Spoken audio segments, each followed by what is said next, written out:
Yeah, hello everyone. Hello everyone. I welcome us to another day. Today is 11th of May and Monday. We're going to be using the Do Quick and like we always do, we use the Do Quick system and platform to analyze and the feature games for today. All right. And just to also uh, you know remind us that Do Quick with the Do Quick platform, you can also follow up live games as they happen, right?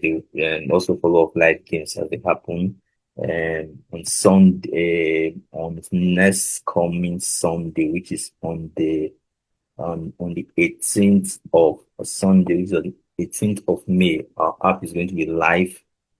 Our app is going to be live on the Google Play Store for now. You can also go to the Google Play Store and download the Do Quick. Just type Do Quick and Do Quick. You see the Do Quick app from next Sunday on the Google Play Store. All right, you can follow up matches, live matches, and also, and these are all live matches happening at the moment. All right, our feature gameplay is going to be the game between Tottenham and Leeds, where we'll just illustrate how to use the Do Quick platform to analyze games. All right, just to also go through some of the things around Europe, right? Around Europe, the EPL, the EPL, Arsenal are on the verge of winning the EPL thanks to a VAR decision yesterday. They were lucky. The truth is that I would say they were lucky, but yes, they were lucky. But sometimes, most times, all right, in the past 2, 3 seasons, Arsenal has not been lucky in the title and run in, right? They have not been lucky in the title run in.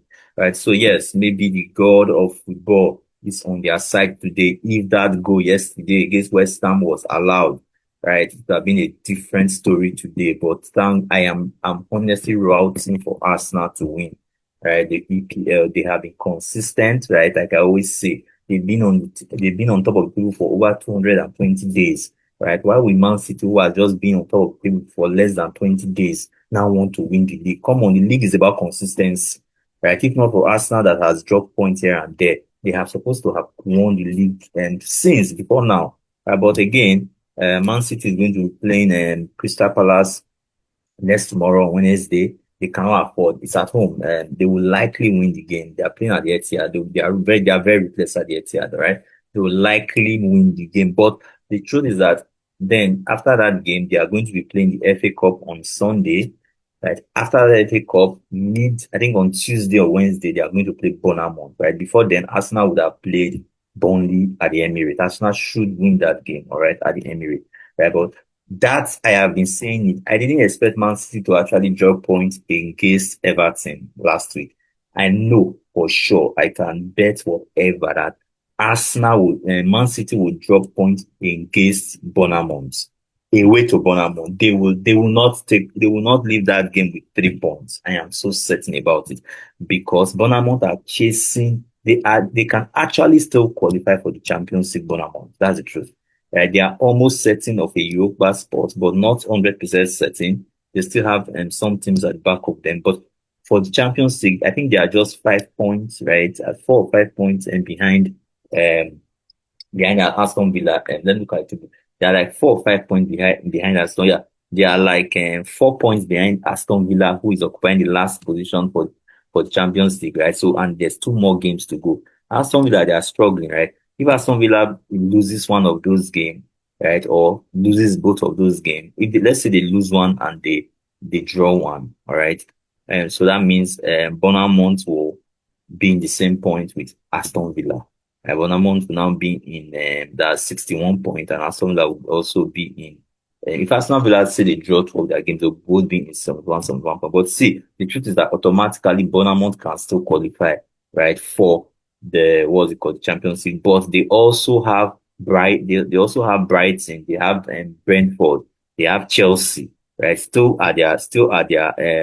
they have Everton also just still behind them with 2 points, 3 points, 4 points. So they still have to secure their Europa spot, right? So that game against Man City is a do or die for them.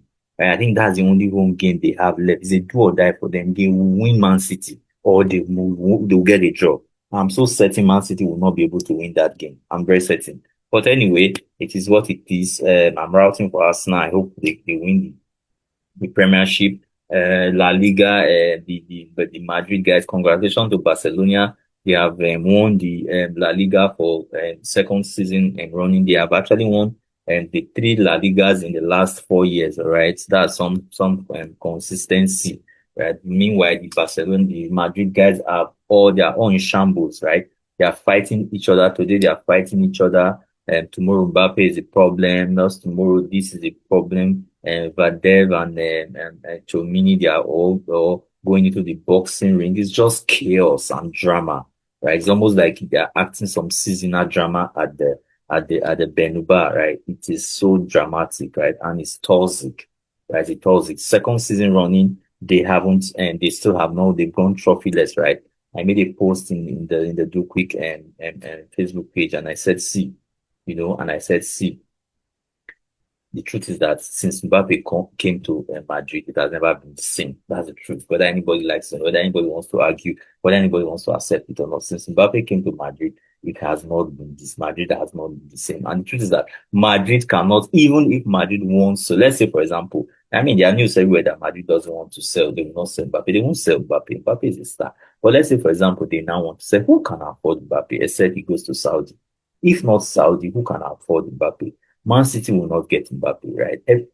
Over 80 million. You know what it means, over 80 million? Even if people are saying, oh, they are not our fans and they are not Madrid fans asking for him to as he's signing the petition. But even if they are not Madrid fans, for 80,000, 80 million football fans, it's even gone into the Guinness Book of Record.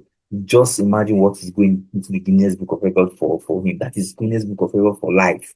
That's what his generations are going to see in the Guinness Book of Record, right? That Mbappe was in the Madrid, that there was a petition for Mbappe to leave Madrid, and that petition got over 80 million. That is disgraceful for me. That is disgraceful, and you can see him. There was the news that immediately he knew that they were going to bench him yesterday. He walked out of the pitch. He walked out of the stadium. Totally just went out of the match. 5 minutes, I mean, some few minutes before the beginning of Classical, right? That's a toxic guy, He's so toxic, and it's just a pity that Madrid find themselves in this position. But the truth is that next season, Mbappe or the seniors, one of them has to leave. It's too toxic. They cannot take this toxicity into the next season. It's unfortunate, but it is what it is, all right? So without wasting much of our time, let's just look at the game between Tottenham and Leeds and using the Quick platform so that you can understand how to analyze these games and with the Quick platform. First of all, you need to understand that if you come to this game, like this game is going to be happening at 8 o'clock today, right? 20 o'clock, 8 o'clock West African time, right? You come to this space. When you click on home, all right? When you click on home, this is the home features. This is the home for both teams, right? But because Spurs are at home, we are going to focus on only Spurs, right? You come here, you click away, right? And this is the away, right? This is the this thing for both teams, all right? This is away. This is the away for both teams. But because Leeds are away, we focus on only Leeds, all right? That's how you analyze games with the Do Quick platform, okay? All right. So let's look at Spurs. You can see that Spurs. You can see that Spurs their last 5 matches. All right, you can actually use 5 matches, 10 matches all season. You can see Spurs in their last 5 matches, they have scored an average of one and conceded an average of three. Approximately when they are playing at home in their last 5 matches. While Leeds, when they are playing away from home in their last 5 matches, they scored an average of one and conceded one when they are playing away from home. You can also look at their last 10 matches all season, all right? You can also look at their last 10, that's all season, sorry. But as their last 10 matches, these are also the analysis for their last 10 matches. Okay, let's go back to their last 5 matches. All right, these are scores coming from these are the data coming from live scores. All right, live scores, like we are licensed and live scores, and so these are the data that comes in, and then our internal system now and does the whole calculations and all that and give you the results. So all you need to do is just use the results, right, to do whatever mix or whatever decisions you want to make.